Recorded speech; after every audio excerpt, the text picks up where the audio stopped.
Today's show is sponsored by the multiorgasmicmama.com. If lack of confidence, low libido, or guilt and shame around your sexuality are the cause of your bedroom woes, the hot wild sex you never have anymore, or the transition into motherhood that sucked your libido dry, let me help you get your mojo and magnetic feminine spark back. Magic, miracles, total self-love, and multi-orgasmic bliss included. See you at themultiorgasmicmama.com. What's up, hot mamas? Welcome back to the podcast. Today, I have a very special guest that I want to introduce for you real quick. Her name is Veronica, and she is a participant in the Sensually Embodied Woman Jade group coaching program. That is my 10-week program to remove all of your blocks to pleasure, turn on, and feeling confident and sexy in your body. And I brought her on today because I want you to know that there's nothing special about me or her, or any other woman that I've interviewed on this podcast, that sexual wholeness, sexual healing, a feeling of being fully sexually expressed, having your desire ignited, all of that, feeling amazing in your body is not something that needs to take years in therapy. It is not something that that you need to put off anymore either. And the awesome thing is that you don't have to, because the next round of the Sensually Embodied Woman group coaching program starts the week of July 27th, and the last day to apply is July 22nd. So if you head to themultiorgasmicmama.com/sensually-embodied-woman, you will see all of the information you need to apply for the program and have results just like Miss Veronica here. If you want results like her, and if you're willing to do the work now and make the investment in yourself, because this is the most important investment you'll ever make in your life, because it involves your relationships and your love life, which if there's anything that makes a person cranky and not happy in their life, it's this. So I would encourage you to apply. All right, without further ado, here is Veronica, wife and busy mom of 4. Hey, Veronica, how are you doing today? Hey, Tilly, I'm doing well. How are you? Amazing. Thanks for asking. So tell us, what were you struggling with? What was like your biggest desire for signing up for this program? So, decreased libido. I'm a mom of 4, a busy mom of 4, and our kids are all pretty close together and young. So I didn't want this to be, I felt like age-wise, I'm just like, I'm not just entering my mid-30s. So I felt like I was too young to be feeling like an old thought. Decreased libido, decreased energy. I was just kind of like genuinely dissatisfied with how life was, who I was as a mom, who I was as a wife, not necessarily in my relationship with my husband, like as a lover, but just frustrated with how overwhelming life was. And so when I would see Tilly post about the group and what she was going to be working on, the posts that resonated the most with me were her posts on like the energetic aspect of her work. So they all spoke to the same issues that I actually, ironically, was dealing with in talk therapy and had been for about like 6 months. So it was like I would go see my therapist, and then later that day, Tilly would pop up, and I was like, like, is she eavesdropping? It's exactly the same thing that we talked about in my session today. And so it's just constant bombardment almost of like, this is really what I need. No, I don't want to spend that much money on myself because I'm a mom of 4. I'll just figure this out by myself, but I wasn't. And so I just really, after I honestly, the 10th encounter of, oh, that's not normal. Oh, it's not supposed to be this way. It was like, okay, no, it's time to just go ahead and sign up. And I've been following Tilly for, I don't know. I've been listening to the podcast for probably at least a year, for sure a year, probably maybe longer. Has it been around for longer than a year? I don't know. But for a long time. Like, I think I listened to episode 2. Like, I remember seeing that. So it's been there, and I've been able to access, some of the knowledge that you've shared on social media. But I was really just at a point where I was like, I'm going to fix it. So I was ready to fix it. Mm. and we're fixing it. Yeah. Amazing. Okay. Yeah. Mom of four and really struggling with lack of libido and like feeling just drained and like not much pleasure and joy in motherhood. Yeah. I was grumpy mom Mm. all the time, Yeah.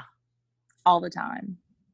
And now I know I didn't need to be a grumpy mom all the time, but like there was just, I didn't know how to mother in a different way. I'd always been kind of in survival mode because our children are like, our first two were just a year apart.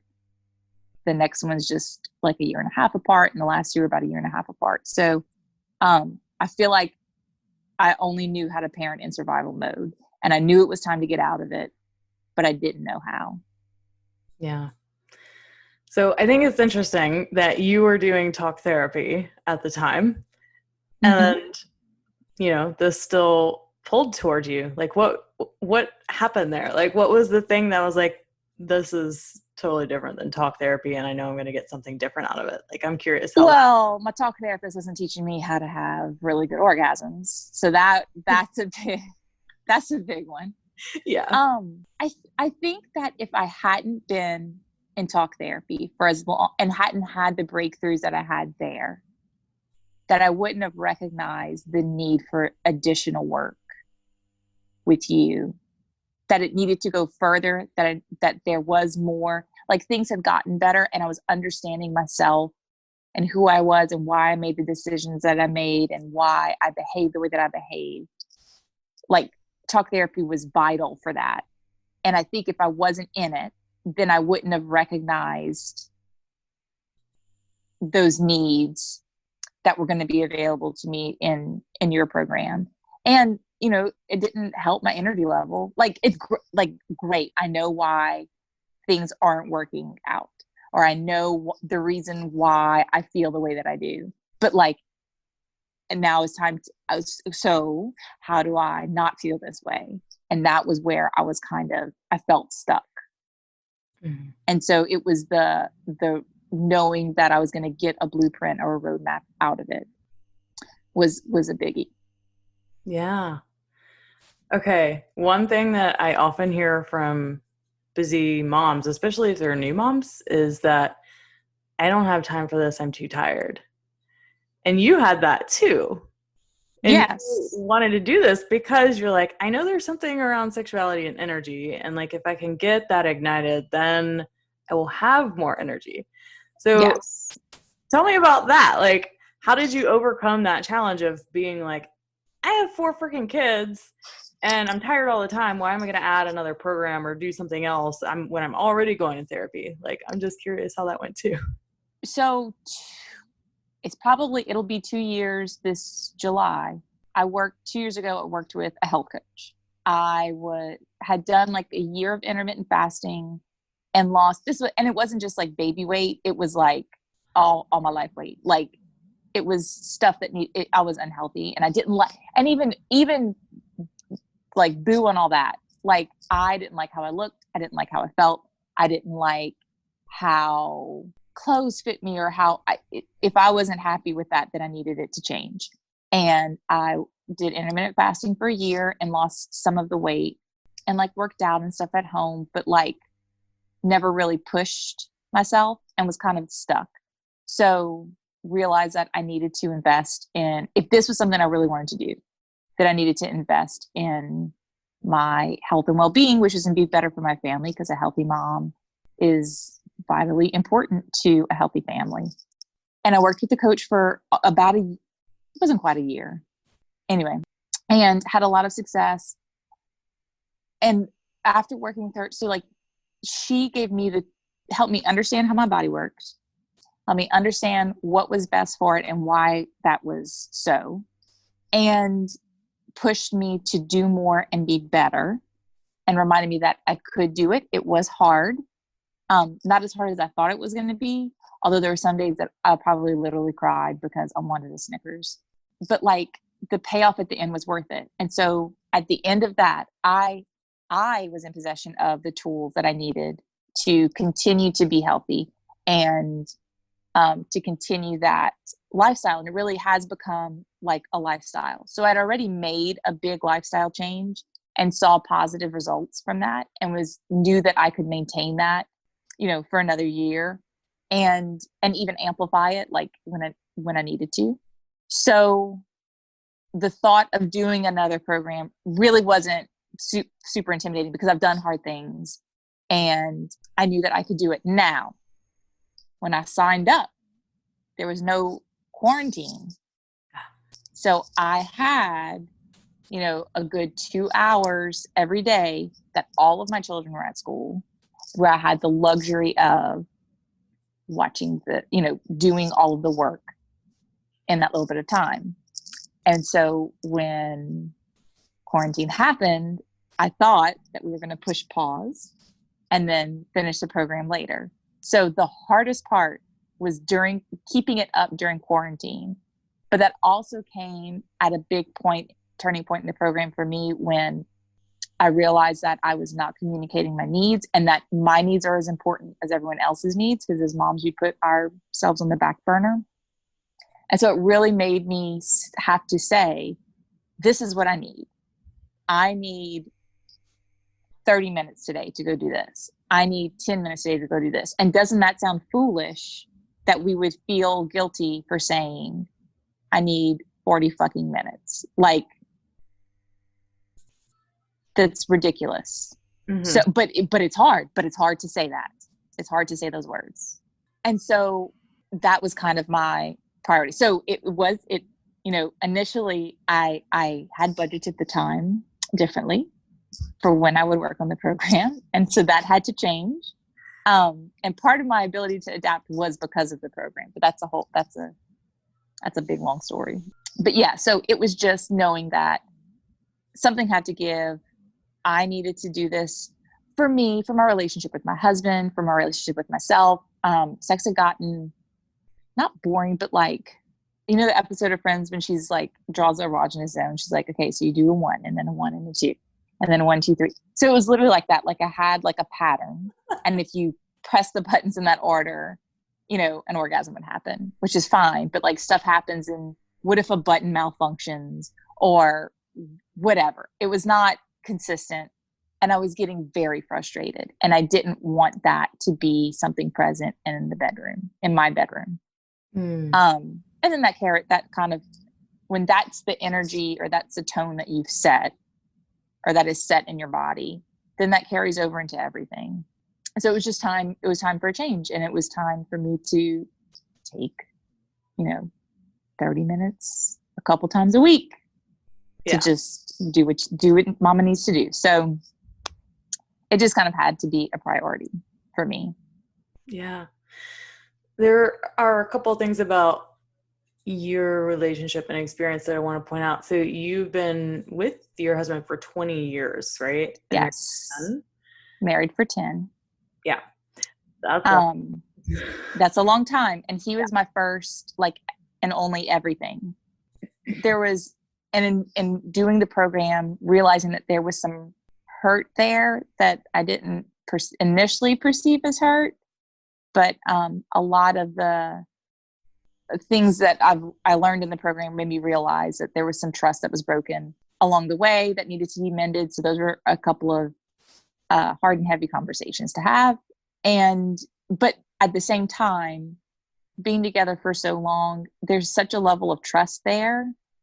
Like, I knew that I could be honest and say, whatever things that had come up or kinks in the chain, whatever, and know that it was safe. Like, we were going to come out and be fine and be better because of it, but it's still not doesn't mean that it was those were fun conversations to have. But yeah, so I've only known his body, he's only known my body. So how do you tell somebody 10 years later, it's really not been that great. Okay. I let this go on for 10 years, but things have really not been that great. So let's try to make it better. Now, he's all for making it better. Just tell me what I need to do. What buttons do I need to press? What is the new code? Whatever we need to do to get there. And, one of the other participants, our little group is still in contact with each other. Posted a video the other day about this guy who was kind of annoying, but whatever, talking about reframing like words like vulnerability, which he said felt very heavy to him. He's like, it's just honesty.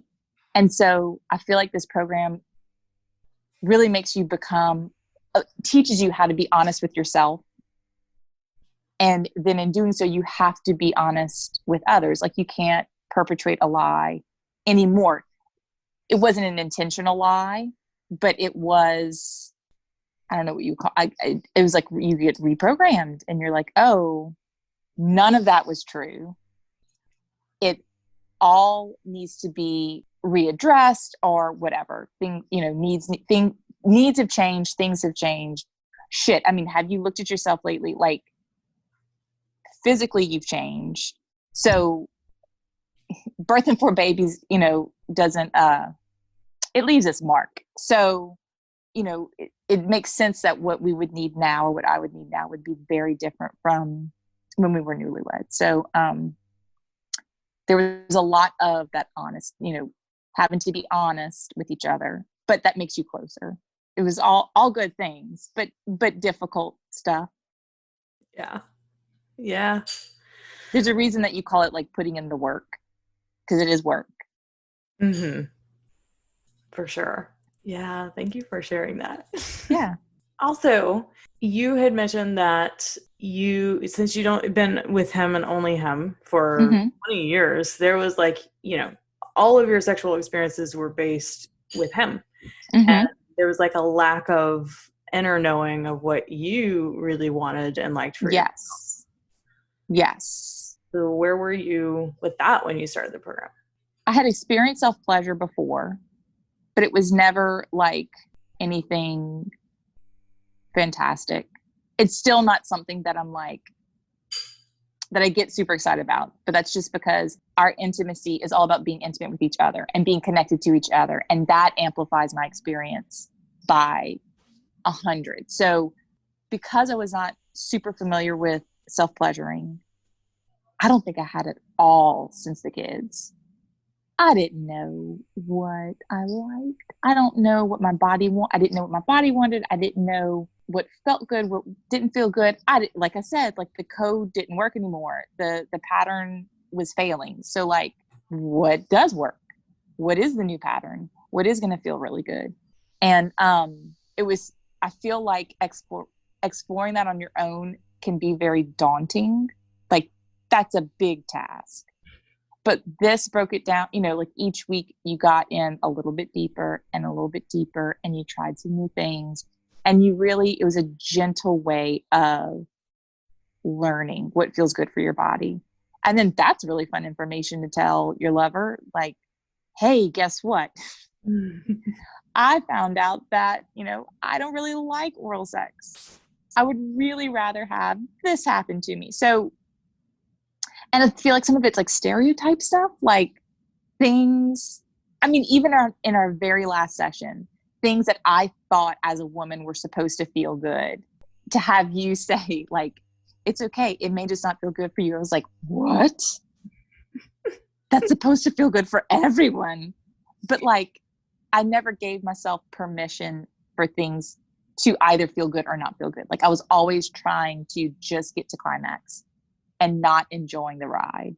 And so this really taught me how to be gentle and just enjoy all of the aspects of pleasure, whether it's by yourself, whether it's with your partner, and like even just reframing what pleasure is. Like it's not, obviously the program's very sexual, but it's not like, it is the hardest thing to describe to anybody.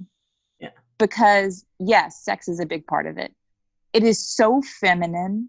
I can't even like describe it. It's just very feminine. So all of the things that make like women wonderful and luscious and beautiful is like what you're working on in the program. So it's like a gentle unfolding versus, just here's your new pattern and there you go. Yeah. So I don't know. It is a very difficult program to describe to somebody who's not done it. And I think if you talk to all 4 of us together, none of us could come up with the same way to describe it. we would all Yeah. be screwed. You're like, Yeah. I don't know. What would you say? What would you call it? Yeah. And see, that's very true of the experience of female pleasure is Yes. also the exact same, is that it's very different. And I remember our last call, I was talking about how, like, we do the Jade Egg Sexy session, and it's all about like really owning your flavor of sexy and how different that can look for every woman, that it's so different for every woman, that it doesn't have to, you don't have to look like a freaking porn star, or, you can be a total nerd and that can be like the sexiest thing about you, or like, there's just like a different flavors of what being sexual is, and when it's coming from like that authentic place deep inside, and it's not something that you're trying to force because you think that's how it's supposed to look. It's honest. Mm-hmm. Yeah. And then that's very one of our participants is dating, or she's not in a committed relationship, and I just admired her bravery in, like, that's brave to go out on a limb and date. Like, it was hard for me to have this experience, like, with my husband, who is someone that I trust wholeheartedly. Like, I can't imagine, like, that's so brave to me that she's willing to, and I'm not saying like sexually, but like just the opening up and the being very honest and willingness to be vulnerable with other people is something that I really admired about her. Yeah. I should probably send her a message about that. Yeah. She'd probably love to hear it. Yeah. And for you, a lot of your journey, and I remember one of our first sessions, you were always talking about how you're a control freak. Like, it's really hard for you to just go and not have like an outcome in mind and then not achieve that outcome. And how that was showing up in your sex life, because it's like these buttons aren't working anymore, and it's about pushing the right buttons. Yes. And the whole time I was trying to get you to like really drop that whole goal and like stop trying to find the right buttons and just like take the moment for what it is and find the pleasure in each moment. Yes. So I want to hear a little bit about that journey for you. So I am I'm a recovering perfectionist. Like my therapist would say, I'm not a perfectionist. I'm someone who has perfectionistic tendencies. And that part of me is important, but it does not define me. And that person's at the table because that person can definitely get things done. But there are other people at the table who need to get invited to the party. So yeah, everything was very climax oriented with sex. Like, and I would get, and some of it is because, I mean, with 4 kids, sometimes there's just your windows. Yeah. Comme ça. So there was not the luxury of time to just sit there and build. So everything was just very climax oriented. And if things were not getting there, then I would just like kind of shut down. The big takeaways from working together was reframing consent for me. I think it was week 1. You said, if your body's unless you're a full body yes, then you really should not have sex. And that was, I just cannot tell you how powerful that was for me, because I did not, it reframed it from being an external thing. So like consent is like me saying, yes, okay, we can have sex or whatever, to internal. So like, what is your body feeling? And it's okay. I think we all kind of struggled as a group with accepting our no's. So like when we were a no, being okay with that and not feeling guilt about being a no.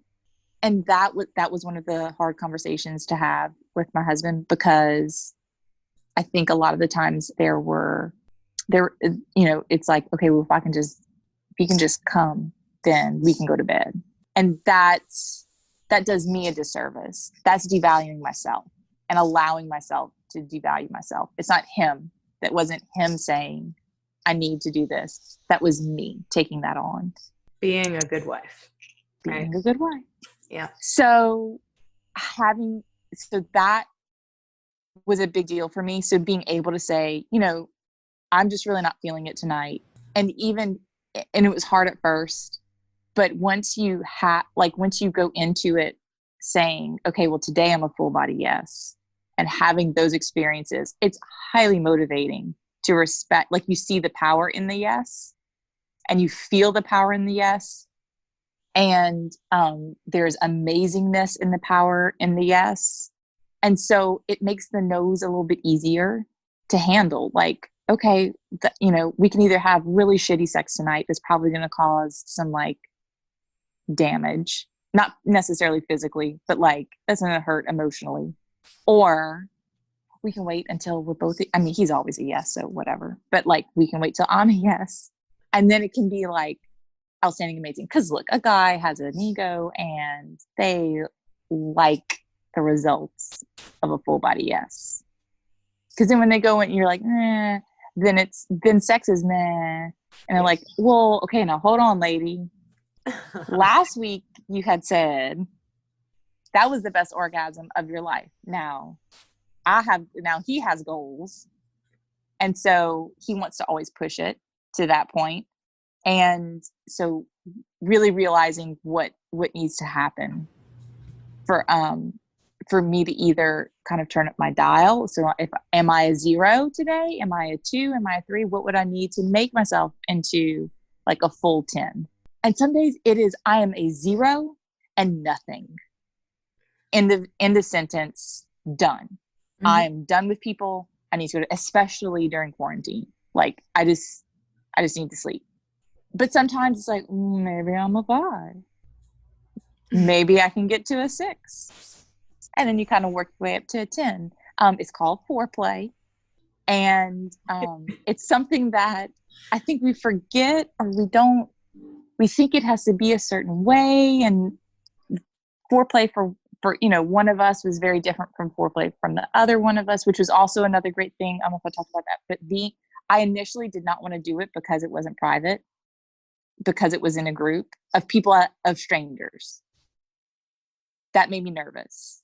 But that was so powerful. And you said it like week 1, but it really was so powerful to have all of us in it and supporting one another.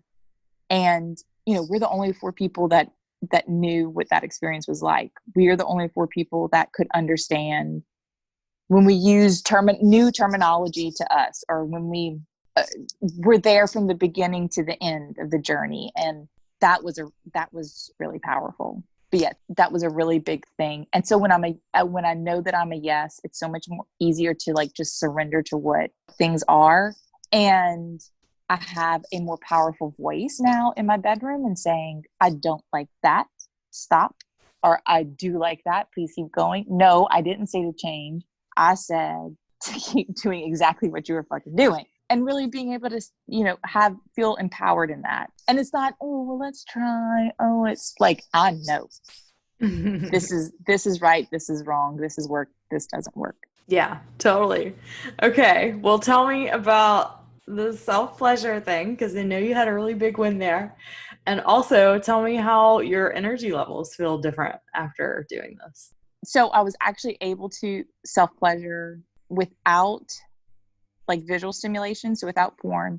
I think you're the first sexpert that I've talked to that was like, and you're not anti, so I don't want to say that, but like you talk about like vibrators, not necessarily like everybody else is like, oh, you need to get this one, or you need to do that, you know, and everybody else is so pro porn. And so it was so refreshing to work with. That's why I just feel like this is so feminine. It's such a feminine program. You always say, you're like, if it is something that adds to your pleasure, go for it. But if it is a crutch, then it's not helping you. So I realized that those were things that they were crutches, because I couldn't without them. Mm-hmm. And so for the whole program, we worked. Everybody else was, you know, Self-Pleasure City. And here I was in the desert, like, guys, this is not working. It was nice. All of those weeks, because it was 10 weeks, really did teach me though, like, so I would do a practice and a lot of the girls would, I say a lot of the girls, most of the girls would achieve some type of like orgasm or whatever during the self-pleasure practices. And I didn't. And I was like, well, am I broken? No, I'm not. But I was having intense moments of pleasure, but not reaching climax. But at the end of the sessions, I was fine. That is not something that would have been okay before. That would have just ruined my whole day. So realizing what I need to achieve self-pleasure, and B, really being able to like surrender that need for a climax. Like, if it happens, great. If it doesn't, it was really, this was all really nice and really fun. So part of the program is that you get guided self-pleasure practices. And then another part is like you get energy practices. And there were days where like, I remember I was like, I wonder if I can recycle chi energy into jing energy, because I feel like I'm pretty good, but like, where's my libido at? Oh, I needed to like reverse cycle. But those energy practices really, one, help me recognize how uncomfortable I am with rest and stillness, which is not a healthy thing. I think that's a very, like productivity as a measurement of prosperity is not necessarily a good thing. Mm-hmm. But that was definitely like my mindset. That was something that was from childhood. So, and you helped me. Those are things that, again, I knew from talk therapy, but then I didn't know how to make it change. And the energy practices helped me make it change. It made me stop. It made me have quiet, which is not something that I've ever been comfortable with ever, but it's something that I now enjoy. And in taking just that bit of time and like right now, and during a lot of the quarantine, I had to go back to like some of the very short energy practices, like 5 minutes of just a quick meditation to get myself ready for the day. And that makes such a big difference. Like, you have got to fill your cup from somewhere, and giving yourself that permission to rest and to surrender to whatever you're feeling in that moment. And like, I would feel like there was like ants crawling on my body, and like I did not want to be still. I did not like the stillness, but it really does restore you. And my energy levels have been great. Actually, they were really great like during that last week, and then they plummeted. I changed my I was taking Prozac and switched to a different medication, and it's been like phenomenal. It's like I finally found the combo that's really working. Like, I feel like even before I was probably fighting the Prozac. So now it feels amazing. Like, I have energy, and like week 1 did my first like one practice, and I hung up all the pictures in our house that had been down for a year while we repainted. And I just didn't want to put them up. And I thought I just was, I don't know, had the don't wants, but like, it was like it pushed whatever that block was. And like, I feel much more creative now. I've been like scrubbing gutters and like stuff that we've been needing to do for a long time, but just have not done. My husband keeps saying, he's like, I just kind of can't get over your energy levels. Like, they've never been this good. You've never had this much energy. And this was the big part of it. I work out a lot. I eat really well. So like, I sleep really well at night. So why am I still so tired? Why am I still so tired? And I think a lot of it was this. There was no rest, no real rest, which is something that we discuss in talk therapy, but there's no plan. Like, that's great. So if I need to meditate, fine. I'm so overwhelmed. I can't even I don't want to think of how to do that. And so this gave me the blueprint of how to do it. And now I have all these wonderful practices in my back pocket that I can scroll through and say, okay, today I really feel like I need to do this practice. And I've gotten so much better at knowing when it's like an energy level thing. Like, okay, I really need to stop and fill that cup, versus like my body is tired, because there is a difference, and they need different things. That was really powerful too. I remember the first time that I was like, whoa, okay, I don't need an energy practice. Like, I need a nap. Yeah. I am like actually tired. and being able to trust that, because I haven't been able to trust like what my body tells me. So that's been great. Yeah. That last part right there, I'm able to trust what my body tells me. That, to me, that's like the biggest win of the whole That thing. was a big, yeah, that was a biggie. That was a biggie. Yeah, that's huge. My goodness, I love that so much. Wow. Okay, yeah, I remember that first week when you were like, I'm hanging pictures. I have so much energy. And this was before quarantine, because it was like I week know. 4, I think. When So I really had energy then. Mhm. Yeah. So this is I before. didn't have 4 kids sucking it out of me 24 hours a day. Exactly. Wow. Amazing. Okay, so I'm wondering what feels possible in your relationship, with your husband, with your kids, or for yourself now that you've done this program. So several things. One of the big things that I didn't like the way I was mothering my children. I didn't like the mom I'd become. I mean, as a mom, you got to lay down the law. You got to handle business, because that's how you shape and mold people into decent human beings. But I forgot how to play, and I was very self-conscious in expressing that with my children. Doing the work with this program, again, so talk therapy. We talked a lot about my fear of being seen as a fool, like my fear of foolishness. I don't want anybody to make fun of me. I don't want people to laugh at me. A lot of the times I'll like be the funny person so that they're laughing with me. They're not laughing at me. And this program helped me have huge revelations as to why that was and how to fix it, and releasing a lot of the pressures that I put on myself to be perfect, so that nobody can laugh at you and nobody can criticize you. The other day, my kids were pulling around a wagon, and I sat in it just because I was being lazy and I didn't want to stand up anymore. And then they started pulling me in the wagon. It's like, we're going to have a mama parade. And so they pulled me up and down my street. Look, it's quarantine, so everybody's outside. All the neighbors are like laughing. So like we waved. The kids would bring me stuff to like throw in the street, but we had fun. Another day we were outside planting plants, which ordinarily would zap.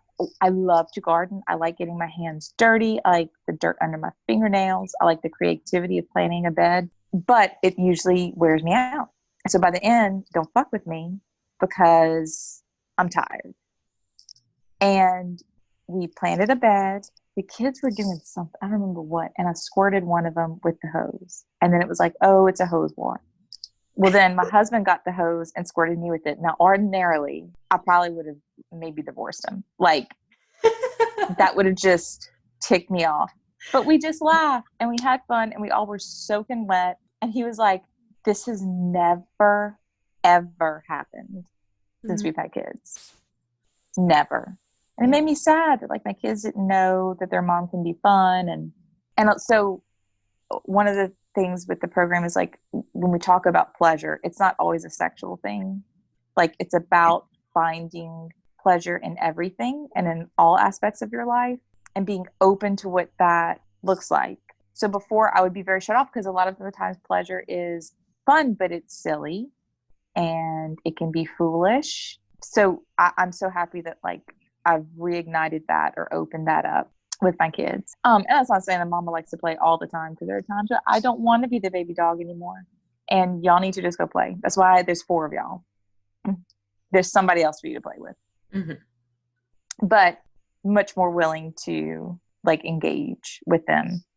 Another big skill is manifesting. So like in our little journal, that was so powerful. And I still don't understand how it works. And I just think that there's so many different people just talk about it differently. So some people say, oh, when you pray to God, then things can happen. And some people would say it's magic. And some people, whatever. Really tapping into yourself and recognizing, what do I need? What do I want? What is something that I really want to have happen in my life? Writing that down and bringing it to the forefront of your mind is so powerful. Then you're like looking for it. It's like a signal to yourself, to your subconscious, to like the world, that like, this is something that I want to happen. It's like they always talk about like people who write down goals are more successful. It's that reminder that you think that this is important. And so how are we going to take steps to make that happen? So that was a big thing. And recognizing that you have, like, there's power within you, like, make shit happen. Like, you are powerful, like, in and of yourself, because you are you. Yeah. So recognizing that. I feel, so a return of creativity, and it can just be trimming a tree. It can be planting a garden bed. It can be scrubbing down my windows outside, like whatever. But like having the energy to accomplish a task that's not on the list of everyday things to do is something that I did not have before. Mm. And so, you know, I don't know, that could be, I guess it's creativity, but like just being an active participant in life again. I feel like I'd gotten very passive. And so switching that to being active. I feel in our marriage, like better orgasms, more orgasms, and to say that they're better and more is an understatement, like phenomenal. So, you know, if that's 20 years in, 10 years in, then what is that? If things just keep getting better, which they will, like, we're going to be rocking this shit in our 70s. Fuck yeah, you will. Like, you're not going to want to live next door to us. Like, that's the sex house. Oh my God. Don't go in on grandma and grandpa. Yeah, don't go knocking on grandma and grandpa's door. Oh, this makes me so happy. And like being able to communicate with him in a kind way. So it's not just coming from a place of frustration with something that I learned with you guys. And I mean, some of that was some skills from talk therapy too, but like really recognizing what is something that I really need to talk to him about. What is something that's like a me issue versus a him issue? What do I want his help to do? I remember you said, and I can't remember exactly what the situation was, but you were like, they want to help you. They want to fix it. They always want to fix it. So it is important for you to tell him when there's an issue, and he can help you, like let him help you to fix it. It's our sex life together. So like I need to invite him in to help solve those problems.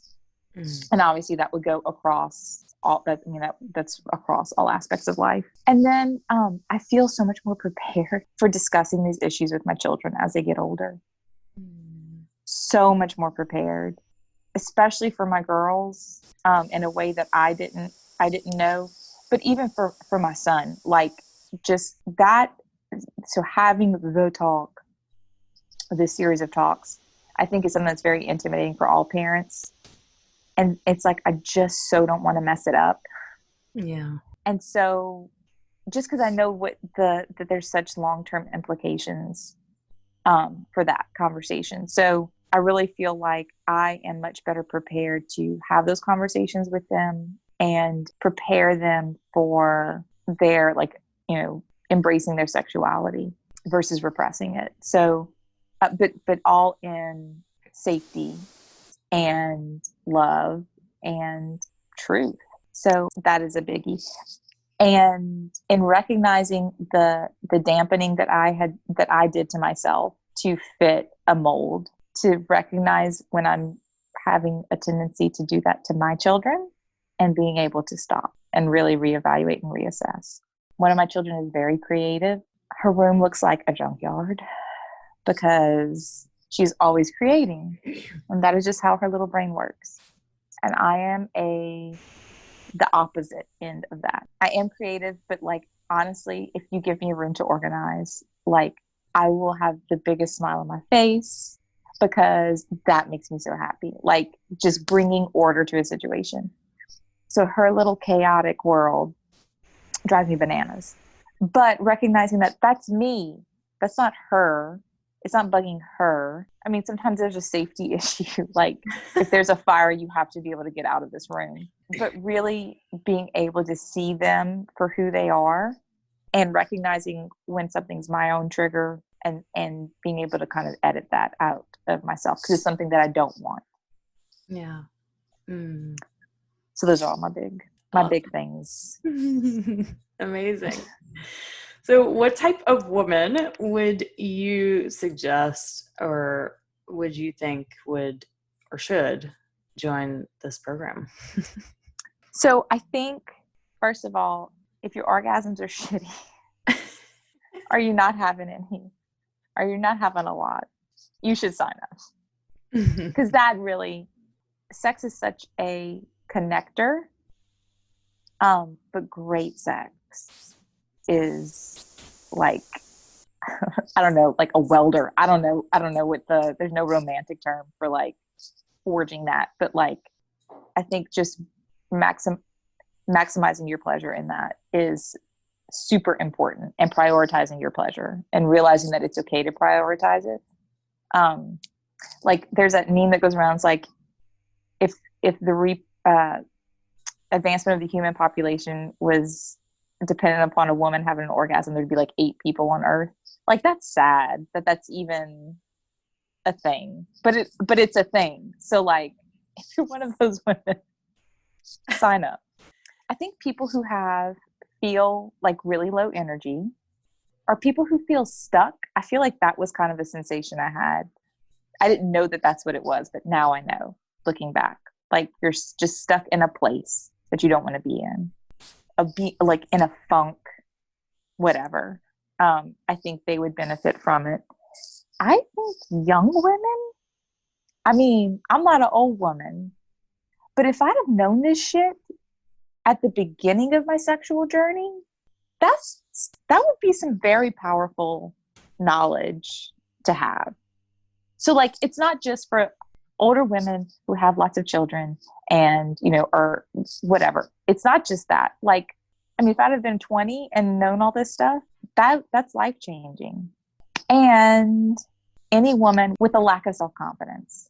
This has healed so many of those wounds that were there from when I was younger, when my mother was younger, when her mother was younger, probably when her mother was younger. And things that I was taking steps to heal, but like I needed an intensive. Like, I worked with the health coach.